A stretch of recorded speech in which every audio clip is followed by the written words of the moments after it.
In this video, I'll show you how to export contacts from Salesforce using the built-in report tools so you can download a clean, usable list.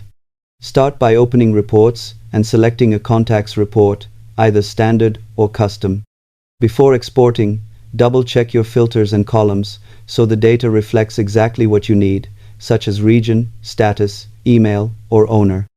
Once your report looks right, click the drop-down arrow in the top corner and choose Export. You'll typically see options like Formatted Report or Details Only.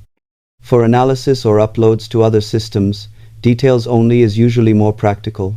Then choose between CSV for flexibility or Excel if you're working within spreadsheets. After downloading, review the file and adjust filters if needed.